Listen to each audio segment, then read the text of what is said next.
This year, my Spirit Halloween Jason mask makeover is inspired by Freddy vs. Jason.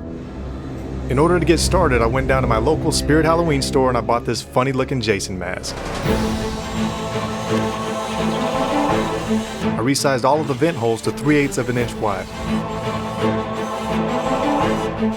By the way, all of you who have told me to get a step drill bit, I should have done it years ago. Thank you.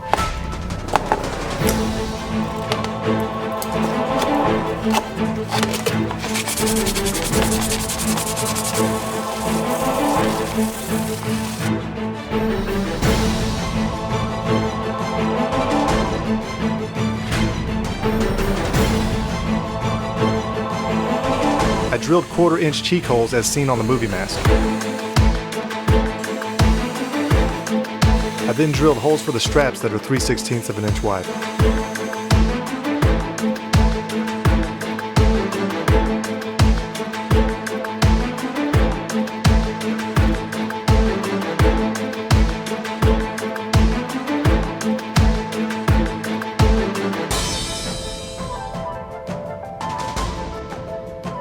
If you plan to use scissors to cut this plastic, be careful because it does crack very easily.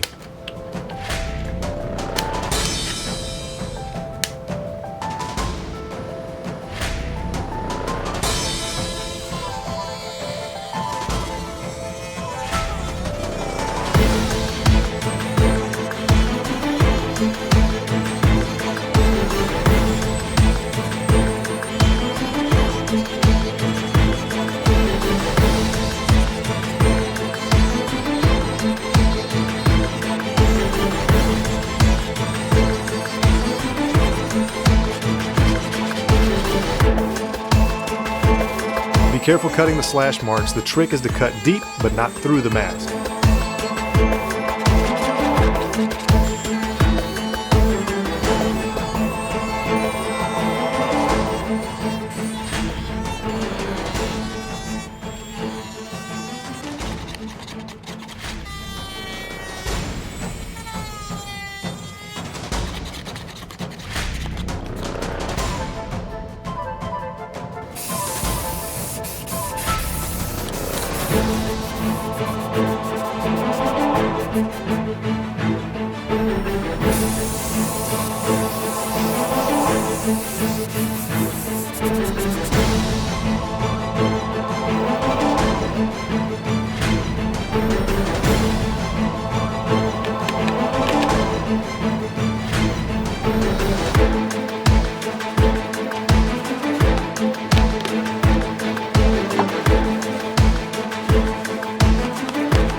I forgot to put the chevrons on first before this layer of dirt. If you need any chevrons, I have them available in my Etsy shop. The link is in the video description.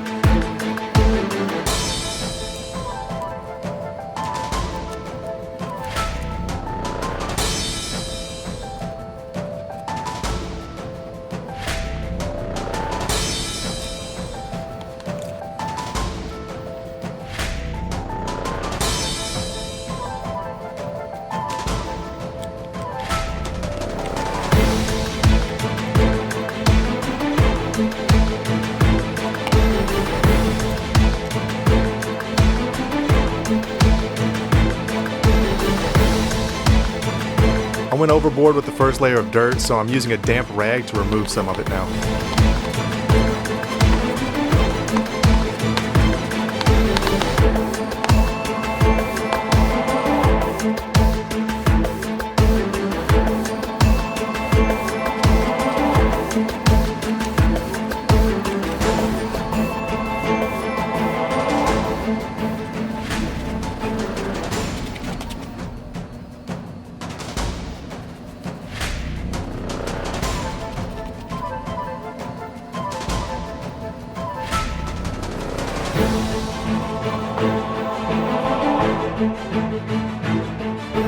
I use clear coat to protect each layer of dirt so that the next layer won't rub off the one before it.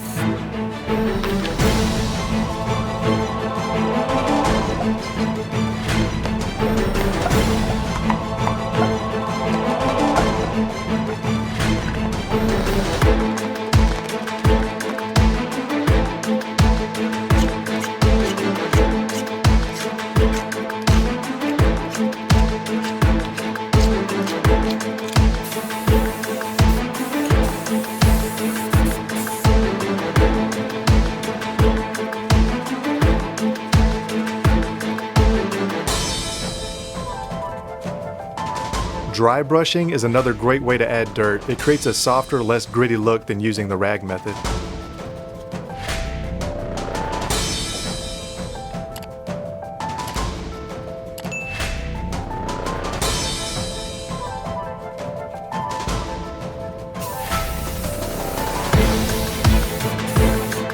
I used elastic straps because I don't want to mess with leather like the ones that are in the movie mask, but I cut one to 13.5 inches long and the other to 14 inches long.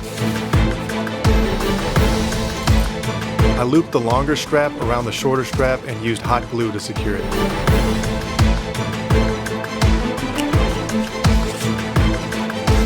Luckily I had some washers available here at the house to match the kind that are seen in the movie mask. I used a wood burner to create holes in the elastic straps in the correct locations, but there's other ways to do it.